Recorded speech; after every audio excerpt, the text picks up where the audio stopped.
অতি সহজে প্রেসার কুকারে মাংস রান্না করা যায়।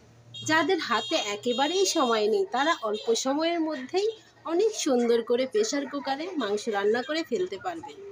চলুন দেখে নেই কিভাবে আমি এই মাংসটি রান্না করেছি। আমি প্রথমেই প্রেসার কুকারের মধ্যে মাংসগুলো দিয়ে দিচ্ছি। আমি এগুলোকে ধুয়ে পানি ঝরিয়ে রেখেছি।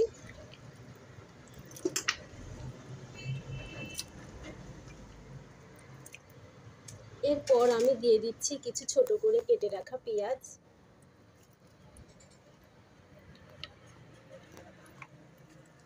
সঙ্গে দিয়ে দিচ্ছি কিছু রসুন,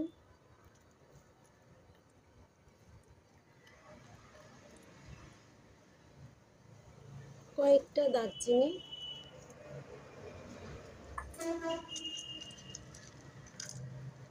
এরপর দিয়ে দিচ্ছি এখানে কিছু শুকনা মশলা।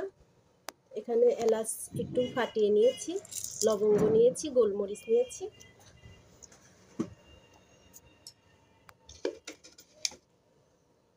এখন এখানে দিয়ে দিচ্ছি 2 চামচ পরিমাণ শুকনা মরিচের গুঁড়া। যে যতটা ঝাল পছন্দ করেন সে ততটা আসলে দিয়ে নেবেন। এরপর আমি দিচ্ছি এখানে 1 চামচ গুঁড়া হলুদের গুঁড়া, 2 চামচ পরিমাণ দিলাম। 2 চামচ দিলে একটু কালারটা ভালো আসবে।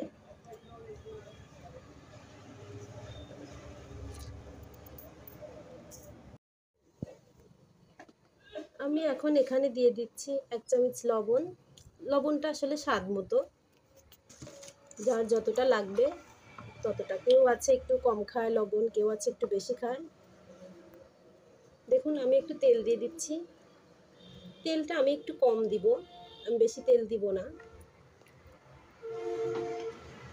আমি চেষ্টা করি একটু হেলদিভাবে রান্না করবার। দেখুন এটাকে আমি এখন হাতে কষলিয়ে মাখিয়ে ফেলবো। সব থেকে ইজি হচ্ছে মাংস রান্না করা। এই তো মাখানো শেষ। এখন চারপাশ থেকে আমি একটু করে পানি অ্যাড করে দেব।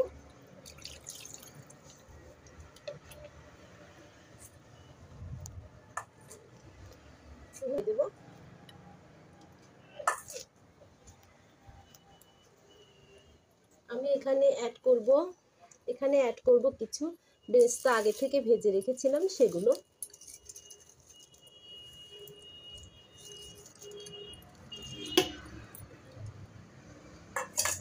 এখন এটাকে নেড়ে চেড়ে দেব।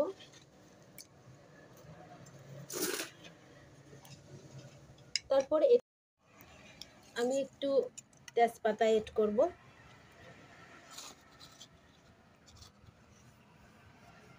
এক চামচ আদা বাটা অ্যাড করব, 1 চামচ জিরা বাটা অ্যাড করব।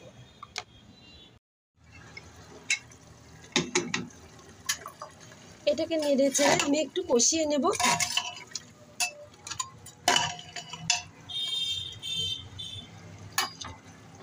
চুলার আঁচটা একটু বাড়িয়ে দেব। এরপর আবার ঢেকে দেব। দেখুন এই পর্যায়ে আমার এরকম কষানো হয়ে গেছে।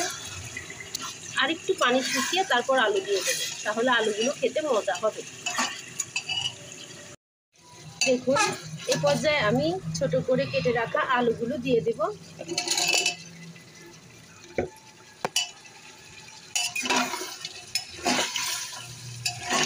নতুন আলু এমনিতেই সেদ্ধ হয়ে যাবে তাড়াতাড়ি।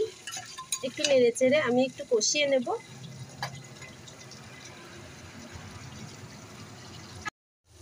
এ পর্যায়ে আমার নেড়ে চেড়ে কষিয়ে নেওয়া শেষ হয়েছে। এখন আমি একটু এর ভিতরে ঝোল দেব।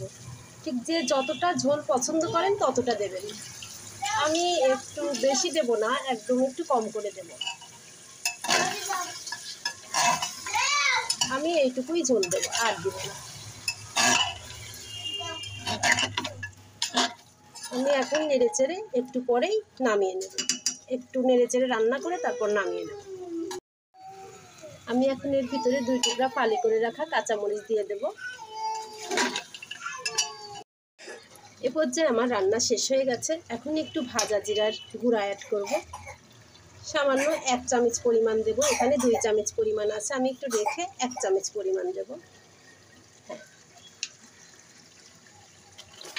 আমি এখন এটাকে উল্টে পাল্টে নেড়েচেড়ে নামিয়ে নেব। আমার রান্না শেষ হয়ে গেছে। এখন এটাকে সার্ভ করবার পালা। দেখুন আমার মাংস রান্না শেষ। 6টা শীষ দিয়ে আমি মাংস রান্না করেছি। প্রথমে 3টা শীষ দিয়েছে এবং তারপরে একটু ঝোল আলু দেওয়ার পরে আর 3টি শীষ দিয়েছে। এরপর আমার মাংস রান্না শেষ হয়ে গেছে। মোট শীষ দিয়েছে 6টি। দেখুন এ পর্যায়ে আমার রান্না শেষ, আমি সার্ভ করছি।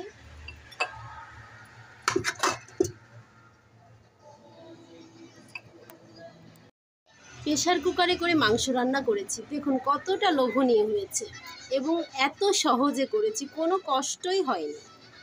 এভাবে করে মাংস রান্না করতে কে না পারবে? আপনারা সবাই পারবেন, সত্যি বলছি। একবার ট্রাই করেই দেখেন, সত্যি হবে অনেক টেস্টি। Tata, bye bye.